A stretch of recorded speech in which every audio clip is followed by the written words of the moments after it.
this area that we're in today, they were known for a lot of industrial type of manufacturing.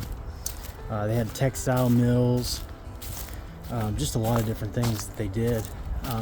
So we'll probably see a lot of industrial type of waste that's been kind of dumped along with household stuff from that time period.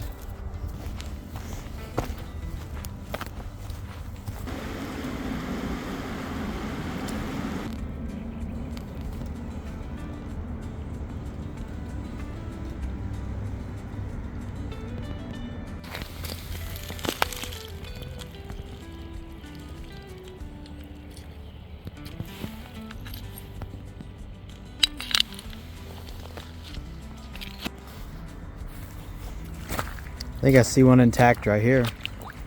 Let's see if we can get to it.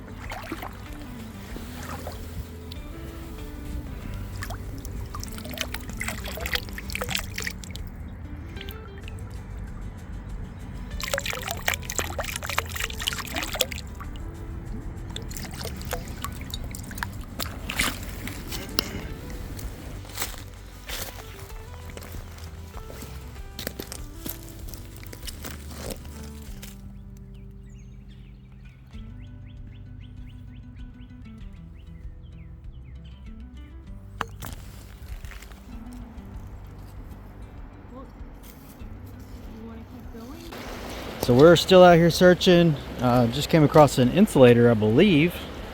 Unfortunately, it's very broken here in this creek. But yeah, I think that's what it is. Some type of insulator for power or telegraph or something. I just found a piece of what I believe is coal. There's not any coal mining right here that I know of, but I'm thinking there may have been a railroad maybe or something that has came across here. That's the second chunk I've found, the same size, very lightweight. But yeah, I'm not sure kind of how they're getting here, but they're just in this bar with all the bottles and bricks and kind of industrial waste that's just all over this little bank here as we walk up and down the creek. You can see just how high up the water gets sometimes, places like this, by how it gets on the trees. Of course, we're here kind of in the winter here in February, so water levels are usually lower in the winter. There's another old plate right here. I may see if it looks like it's got a name on it, so I'm wanting to just check it out because that, even though it's broken. Let's see what it says. Nah, you can't tell.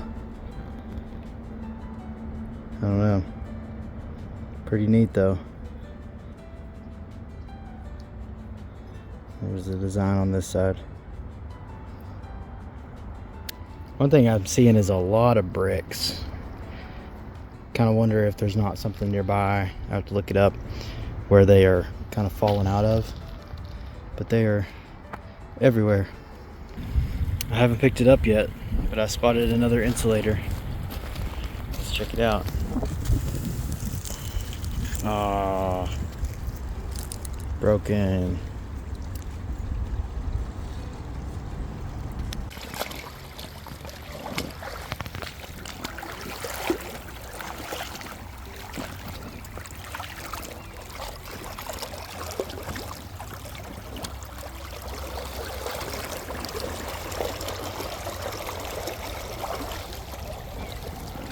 Coming up to a steep part here, and the cliffs have kind of closed off the trail, but I just came across a really old mason jar lid. Pretty cool.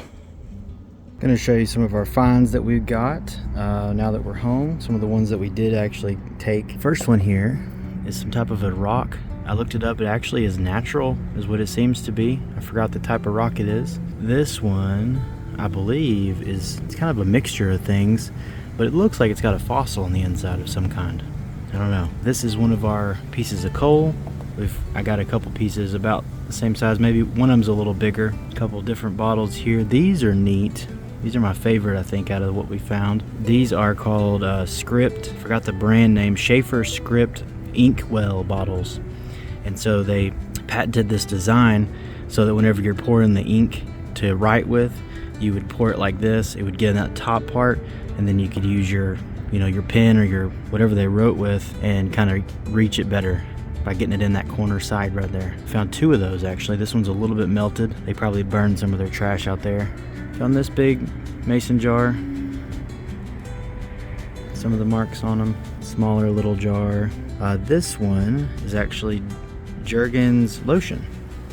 This is what that used to come in. I believe this one's probably a perfume. It's so small and square. Not much on it. This one, I believe, is a medicine, a topical medicine. And I read online that you see it's got the stopper in there still and a little wire or like some type of a string. And that would be used to kind of dab your medicine on topically, is what I read online. This one's just cool because it's melted into a funny shape there. Not a lot to tell. This one's an odd shape again. Don't know what it's from. This one is a pharmacy bottle where they would put your medicine at the pharmacy. And it's got little measuring numbers on it. But yeah, so that's our finds from our latest trip from bottle hunting. Check it out.